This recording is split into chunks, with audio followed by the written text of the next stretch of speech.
Ouais, non, après, voilà, ce qui est important, surtout après une défaite comme celle-ci, c'est de bien d'analyser pourquoi ça s'est passé, voilà, en tirer les conséquences et puis réagir derrière. Et je pense que ça, d'ailleurs, on l'avait bien fait jusqu'ici, que ça soit notre défaite à Lorient, où derrière, on fait un bon match et on gagne contre Laval, ou alors notre première défaite, même contre Martigues, où on va chercher un nul à Caen et on bat Amiens.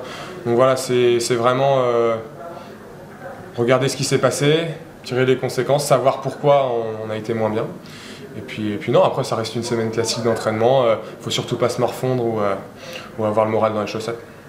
Et justement, qu'est-ce que vous en avez tiré comme conclusion? Pourquoi vous avez été moins bien face à Angers? On a été moins bon sur nos principes forts en fait, hein, déjà le pressing, récupérer des ballons hauts dans le camp adverse, on l'a moins bien fait. Et au contraire, du coup, les ballons étaient plus dans notre dos à nous.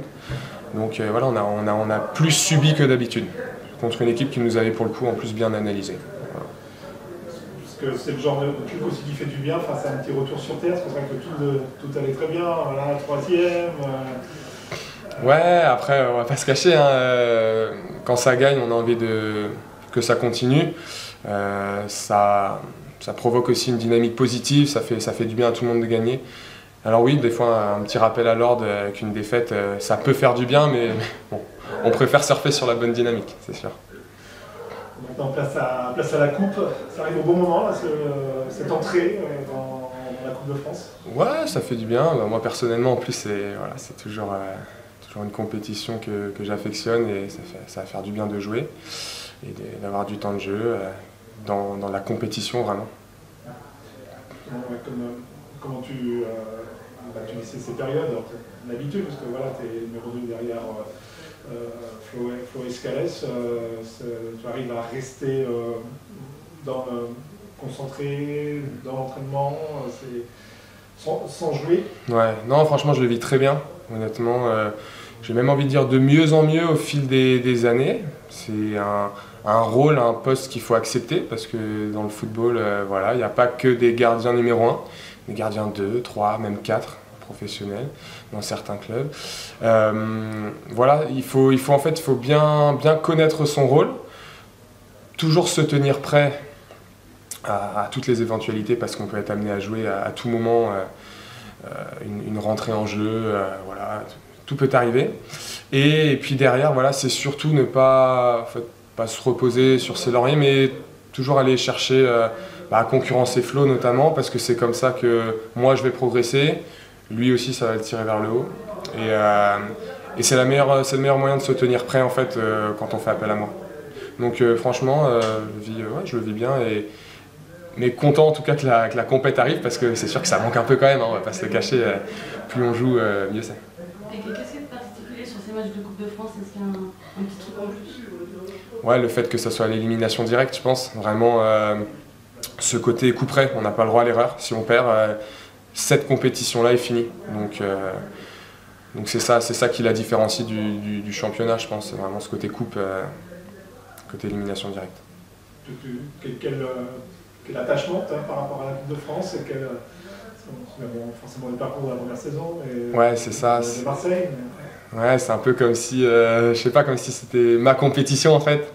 Voilà, le fait d'avoir fait ce beau parcours il y a 2 saisons maintenant, notamment, avec en plus, il y avait eu beaucoup de pénaltys, tout ça, donc il y a un attachement particulier, ouais, une petite saveur particulière. Et puis ce qui différencie aussi des compétitions habituelles, c'est qu'on peut jouer contre des équipes de tout niveau, que ce soit des niveaux inférieurs ou supérieurs à partir d'un certain moment. Donc ça rend le côté un peu plus excitant aussi. Et justement, Vesoul, qu'est-ce que vous en savez? Qu'est-ce que vous en connaissez de ce club? Alors, si je me trompe pas, j'ai été voir ça, c'est milieu de tableau R1, il me semble, 7ème de R1. Donc voilà, je crois que ça descend de National 3 depuis la saison dernière. Donc voilà, c'est une équipe qu'il faudra prendre au sérieux comme chaque match de coupe, parce que on connaît la coupe de France, on sait qu'il y a toujours des surprises. Donc c'est une équipe qu'on prendra au sérieux, il ne faut surtout pas prendre le match à la légère, même si c'est entre 2 matchs de championnat. Voilà, il faut le jouer sérieusement, sur nos principes, et puis après, advienne que pourra au niveau du match, quoi. Ouais, et bon, forcément, eux sont ravis de vous accueillir, avec toujours cette envie de faire tomber le plus gros. Oui. Donc c'est forcément des matchs qui peuvent être pièges sur un synthétique. Ouais, c'est ça. Faut surtout pas tomber justement dans ce piège. Comme vous le dites, c'est les matchs un peu événements pour ce genre de club, et c'est normal. Et c'est ce qui rend aussi la Coupe de France belle, magique. Donc après, nous justement, en fait, respecter l'adversaire, c'est aussi faire le match qu'il faut, essayer de les mettre le plus en difficulté possible, nous aussi, et puis voilà, en fait, tout simplement. Synthétique, 18h, petit stade, faut s'adapter à tous ces éléments, même si on n'a pas dans des stades de 20 000 personnes tout le week-end. Mais... Non, ça ne sera pas pareil, c'est sûr. Oui, la surface déjà change. Il n'y a pas de synthétique en Ligue 2, donc il faudra s'y adapter. Mais ça, on doit en être capable, et on est prévenu en fait. Voilà, on est prévenu, on le sait. On ne le découvrira pas le jour du match. Donc on l'a déjà fait auparavant sur des matchs de coupe. Alors il n'y avait pas eu de synthétique il me semble, mais des matchs un peu pièges qu'on avait été joués, je pense il y a 2 saisons à Villerupt-Til, une R1 en Moselle je crois. Voilà, c'est les terrains un peu catastrophiques, petit stade, petite ambiance mise par les locaux. Mais après ça, c'est à nous de faire le job. Voilà. Et puis on sait que des fois il arrive des surprises. La preuve, la saison dernière, par exemple, à Thionville. Voilà, le tout, c'est de faire notre match à nous, voilà, tout simplement. Quelle importance vous donnez cette saison à la Coupe de France, sachant que en championnat, vous avez pris quand même un nombre de points beaucoup plus important que la saison passée au même moment. Là, on peut se dire, on peut se lâcher sur la Coupe, ça peut être un objectif, cette Coupe de France? En fait, moi, je pars du principe, là, je parle personnellement déjà, que quand on intègre une compétition, on ne peut pas se dire ouais, on a joué à 50%, tant pis si on perd. Si on intègre une compétition, notre côté justement compétiteur doit nous donner envie d'aller le plus loin possible en fait. Voilà. Après, on se dit souvent qu'il y a cette sorte de règle, ne pas perdre contre une équipe de niveau hiérarchiquement inférieur, voilà. Ne serait-ce que pour notre fierté personnelle, aussi notre orgueil. Et puis voilà, après on sait que tout n'est pas lisse en Coupe de France. Chaque équipe plus haute hiérarchiquement ne gagnera pas tout le temps, mais en termes d'objectifs, j'ai envie de vous dire aller le plus loin possible. Et en plus, on a cette chance d'avoir goûté à ça il y a 2 saisons.